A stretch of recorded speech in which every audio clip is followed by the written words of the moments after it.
tiga. Assalamualaikum warahmatullahi wabarakatuh. Bismillahirrahmanirrahim. Alhamdulillahi rabbil alamin. Alhamdulillahillazi khalaqas samawati wal arda wa ma bainahuma. Al-azizil hakim. Khalaqal kauna kullahu ibtida wa ala ghairi misalin sabiq.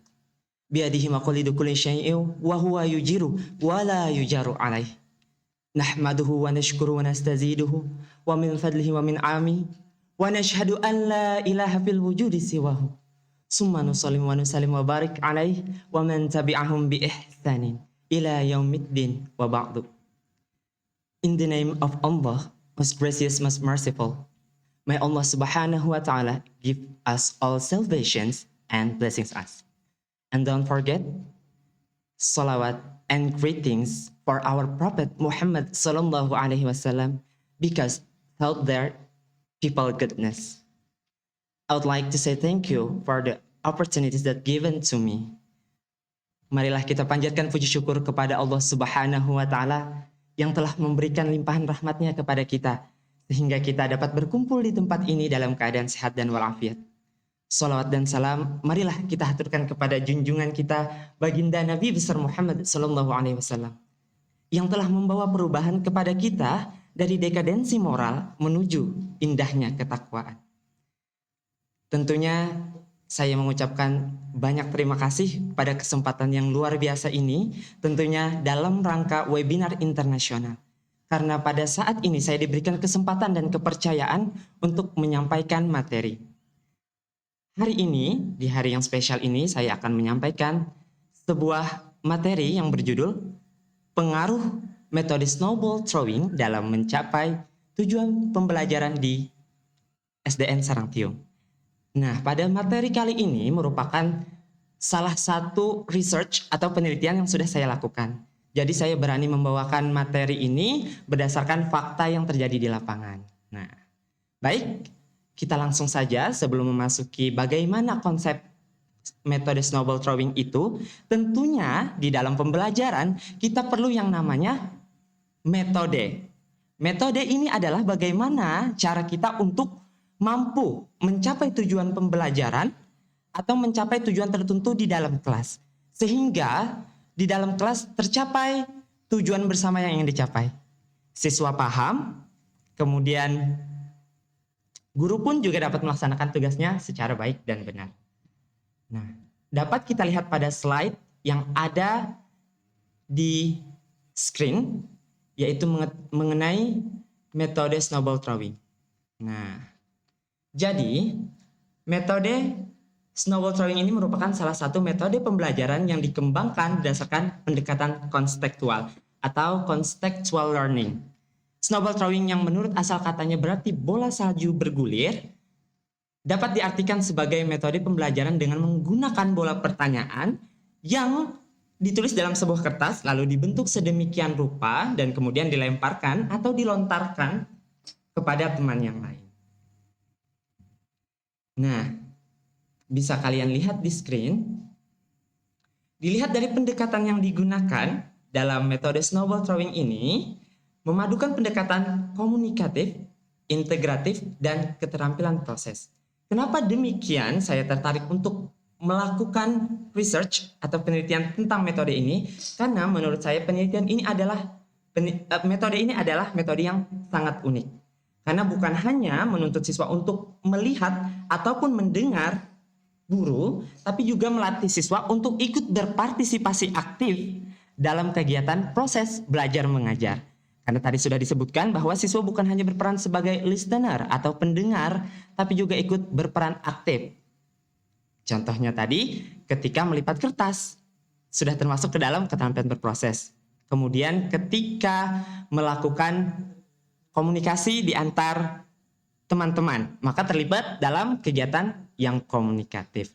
Baik, dan kemudian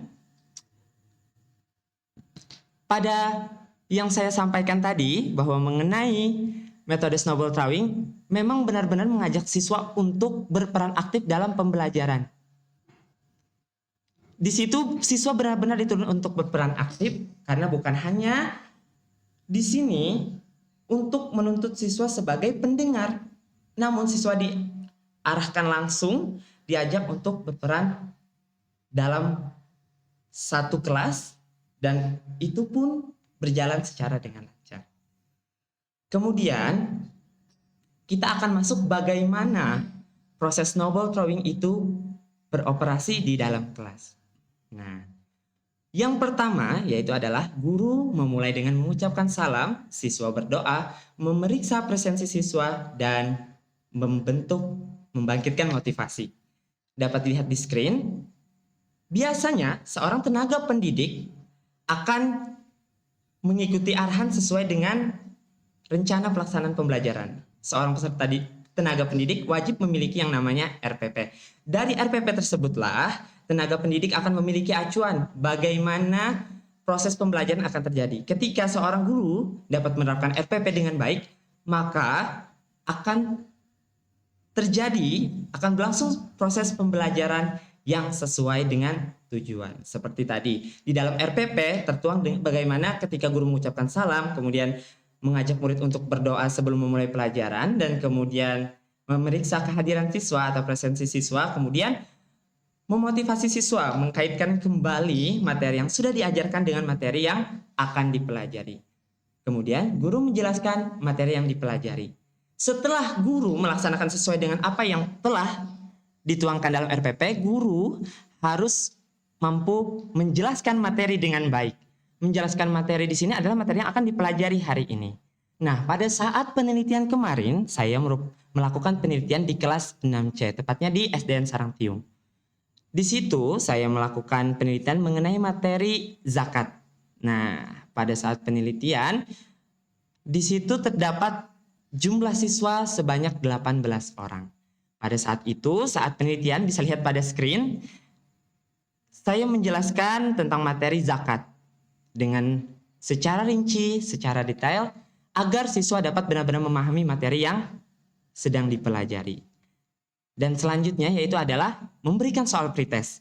Apa yang dimaksud dengan memberikan soal pretest ini? Soal pretest ini artinya adalah ketika saya sudah selesai menjelaskan materi yang saya ajarkan, saya akan melontarkan pertanyaan kepada seluruh siswa one by one, satu persatu mengenai materi yang sudah saya jelaskan. Misalnya, kepada siswa A, saya akan memberikan pertanyaan, apa pengertian zakat? Lalu saya alihkan ke B, apa saja pembagian zakat? Seperti itu, sampai siswa yang saya ajarkan tadi mengenai materi tersebut dapat benar-benar paham dan mengerti tentang materi yang sudah saya jelaskan. Nah, kemudian untuk tahapan selanjutnya dalam mengoperasikan proses pembelajaran menggunakan metode snowball throwing, yaitu adalah dengan membentuk kelompok. Kemarin pada saat melakukan research, saya membagi 3 kelompok. Setelah kelompok dibagi menjadi 3, di setiap kelompok kita bentuk akan ada satu ketua di masing-masing kelompok. Nah, nanti masing-masing ketua kelompok akan diberikan arahan untuk maju ke depan, menjelaskan kembali materi yang sudah diajarkan. Nah, pada saat tahap inilah ada tahap yang namanya komunikatif. Artinya dari ketua kelompok itu berusaha untuk memberikan komunikatif, memberikan feedback terhadap apa yang sudah tenaga pendidik jelaskan. Di sini akan lebih mudah apabila ketika teman saling mendengarkan apa yang disampaikan oleh teman. Jadi kemudian setelah ketua kelompok diberi arahan untuk maju menyampaikan materi dan sudah selesai, apabila materi disampaikan secara komplit dan benar, maka setiap siswa akan diberikan tugas. Nah, setelah kembalinya ketua kelompok ke tempat masing-masing kelompok, di situ ketua kelompok akan memberikan arahan. Nah, disinilah ada proses yang namanya integrated atau integratif, di mana setiap siswa wajib membuat satu pertanyaan. Pada saat penelitian kemarin, saya membentuk 3 kelompok. Di setiap kelompok, di setiap siswa, saya beri arahan untuk wajib membuat pertanyaan di dalam sebuah kertas. pada saat saya sebutkan clue tersebut, semua mendengarkan dengan baik. Dan kemudian saya berikan arahan bahwa ketua kelompok memberikan binaan agar pada saat pengerjaan setiap soal yang satu dengan teman yang satu tidak boleh sama. Maka di sini terjadilah proses integrated, terbangun proses komunikatif antar siswa. Nah, kemudian setelah memberikan pertanyaan, membuat kertas tadi, dia mencantumkan pertanyaan di dalam sebuah kertas tadi. Ketika siswa sudah selesai, maka siswa diharapkan untuk membentuk kertas tersebut sedemikian rupa. Tentunya ke dalam bentuk snowball, seperti sesuai dengan metode yang saya jelaskan pada saat ini. Nah, sesuai dengan judulnya snowball throwing, maka adalah bola salju bergulir. Bisa kalian lihat di screen, ini merupakan contoh, ini merupakan pada saat pelaksanaan operasi metode snowball throwing pada tahap pembuatan bola. Pertanyaan sudah dibuat dan siswa saya arahkan untuk mengangkat bola pertanyaannya. Nah, setelah memberikan arahan tersebut, para siswa saya berikan arahan untuk melemparkan bolanya kepada teman yang dituju, yang ingin diberikan bola tersebut, agar teman yang mendapatkan bola nanti menjawab pertanyaan yang ada pada dalam bola tersebut. Nah, pada saat proses ini terdapat yang namanya proses keterampilan proses. Nah, keterampilan proses adalah bukan hanya siswa tadi dibangkitkan komunikatifnya, integratednya, namun juga keterampilan proses adalah bagaimana siswa mengolah bola tadi, dan kemudian bagaimana siswa berpikir untuk melontarkan bola sesuai dengan keinginan hati mereka. Jadi kita memperdulikan karakter mereka juga. Di sini kita juga membangkitkan karakter. Nah, kemudian setelah kita berproses pada pelemparan bola, siswa akan dimintakan untuk menyimpan bola yang sudah dipegang tadi. Setelah kita berproses pada tahap tersebut, siswa diminta untuk menjawab pertanyaan yang ada di dalam bola kertas tadi. Kemudian, setelah menyelesaikan jawaban, dan ternyata alhamdulillah pada research kemarin, pada saat penelitian kemarin, semua dapat menjawab dengan baik. Setelah menjawab dengan baik, maka akan diadakan evaluasi. Pada saat evaluasi inilah untuk menilai apakah siswa benar-benar paham dengan materi yang sudah disampaikan. Dan bisa dilihat, di situ saya memberikan arahan berupa soal evaluasi untuk dikerjakan. Dan ini bersifat closebook terhadap siswa. Dan setelah melaksanakan evaluasi, maka didapat hasil seperti yang akan kalian lihat pada screen. Nah, pada saat penelitian, inilah hasil dari yang saya dapat ketika siswa sudah menyelesaikan soal evaluasi. Dari 18 siswa, ternyata ada satu anak yang tidak mencapai kriteria ketuntasan minimal, KKM. Dan untuk mencapai tujuan pembelajaran yang baik, di dalam satu lingkup kelas, minimal harus 60% sampai 75%. Dan ternyata alhamdulillah ketika saya menghitung 18 siswa dikalikan 75%, hasilnya ada 14 orang. Dan alhamdulillahnya lagi lebih dari 14 orang mencapai KKM. Maka dapat dikatakan proses pembelajaran menggunakan metode snowball throwing adalah berhasil. Dan saya merasakan perasaan yang sangat gembira karena penelitian mengenai metode snowball throwing ini dapat dilaksanakan dengan sukses dan berhasil tentunya. Inilah hasil evaluasi dan kita bisa lihat pada screen, bahwa satu anak yang tidak mencapai KKM. Pada saat untuk melihat bagaimana ketuntasan siswa dalam mencapai tujuan pembelajaran dapat kita lihat pada kompetisi dasar. Pada kompetisi dasar yaitu materi mengenai zakat, yaitu pada KD dengan nomor 3.7, yaitu mengenai memahami hikmah zakat, infak, dan sedekah sebagai implementasi. Dan alhamdulillah untuk KD 3.7, 75% lebih dari siswa, lebih dari 14 dengan jumlah orang 17 orang meraih KKM dan hanya 1 orang yang tidak mencapai KKM. Ya. Jadi kesimpulan yang ingin saya sampaikan mengenai materi yang hari ini saya paparkan adalah bahwa metode snowball throwing merupakan metode yang cocok, yang layak dapat digunakan untuk dalam suatu proses pembelajaran.